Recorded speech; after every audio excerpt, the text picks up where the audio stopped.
When we started the journey to create Last Sentinel, we knew we were going to face some incredible challenges. Building a new studio and team, constructing a brand new AAA IP all at once. I mean, it's pretty out there.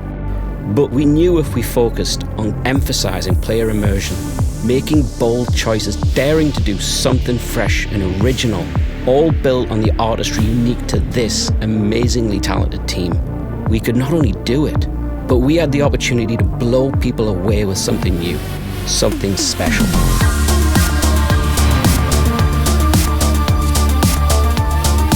When people see the level of craft being put into every story beat, every interaction, every single piece of imagery, they're gonna really feel that too. We are working on something ambitious. Never been done before. We're building our team from the ground up. We finally get to show what we've been working on.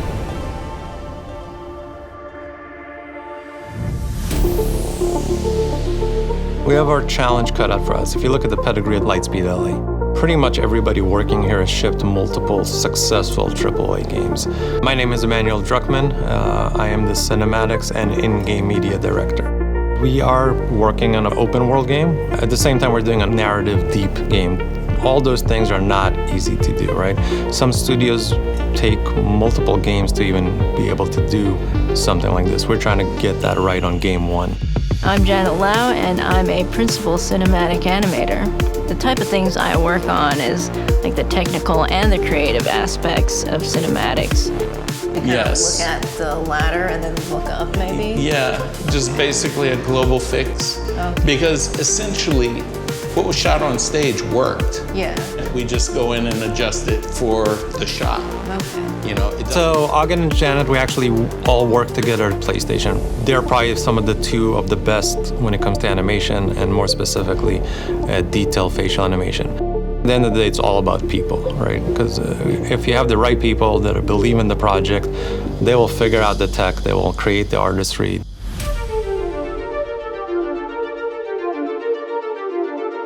We have one aim in this studio, and this to bring in the best of the best, the greatest creatives that we can find, and we want to tell original, interesting, deep stories.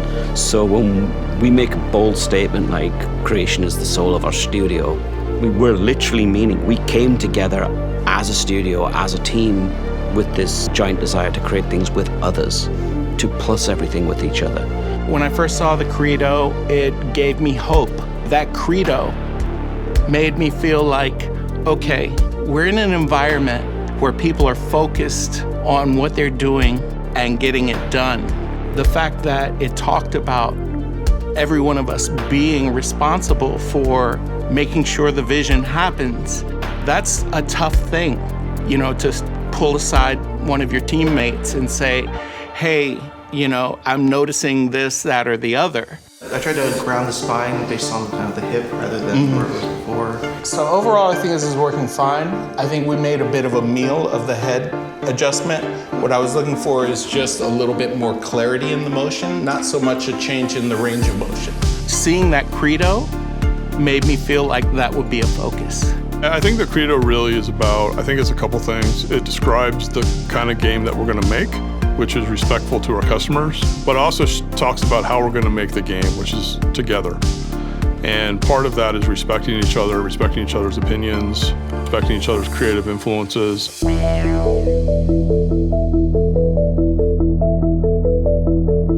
I like people, and I want to enjoy what I do with my people. Sweat together, cry together, laugh together, and have fun. Taka is like one of those friendly Japanese uncles, and I've worked with him closely in shooting our IGM shoots, so that's in-game media.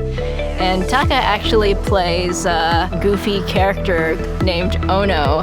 It's just like super funny to see him turn into a different person. When I was interviewed for the job, one of the first questions I asked Steve was, who's writing this? And the answer was William Harms, who wrote Mafia 3. For me, that was one of the key moments where I was like, yeah, I think I'm gonna take this job. And the reason for that is, being familiar with Bill's writing, he writes a story about people. It was either to be a writer or be an astronaut. And then I realized astronauts need to do math, so that was out. We do try to hire nice people at the studio, people that are like really creative, really passionate, but that like working around other people. No asshole policy. That's the goal. Ken and I, we work together. Like we sit like back to back. We are always having these creative sessions, you know, like talking about the game. That's how it started. Like literally, like I had my interview with him. He pitched the game to me and I was like, okay, from now on, let's start doing this. Let's find this visual language together.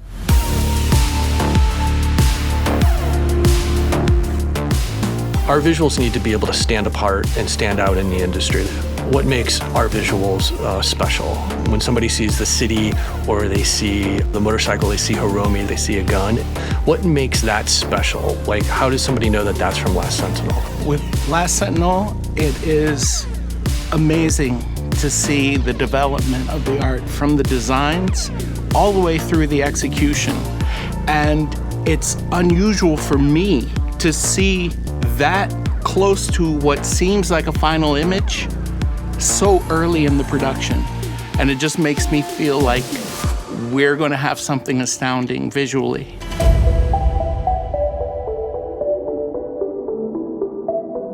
In today's modern music, you still hear kotos and shinobuis and kokyus, and I thought, what if we take some of those instruments and combine them with some traditional orchestral instruments? Because I have a belief also that orchestral instruments are never going anywhere.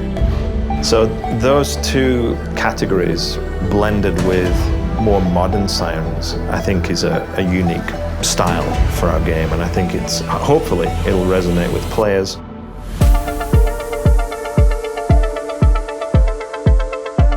We're definitely leveraging, the latest tech that we have available. So we're kind of building the best facial rigs we can so that we can get the highest fidelity performances from our actors. So this is a scene in one of our cinematics where we have essentially two characters escaping in a vehicle. And at one point they get slammed from behind by a truck. They spin out of control and they fly off a bridge into a lake. But in order to accomplish that, the stunt team, combined with our fabrication team on the stage, built a vehicle for the mocap purposes, probably close to 1,000 pounds, suspended that and two stunt performers off the truss, and basically we crashed it. But I couldn't do it without the team.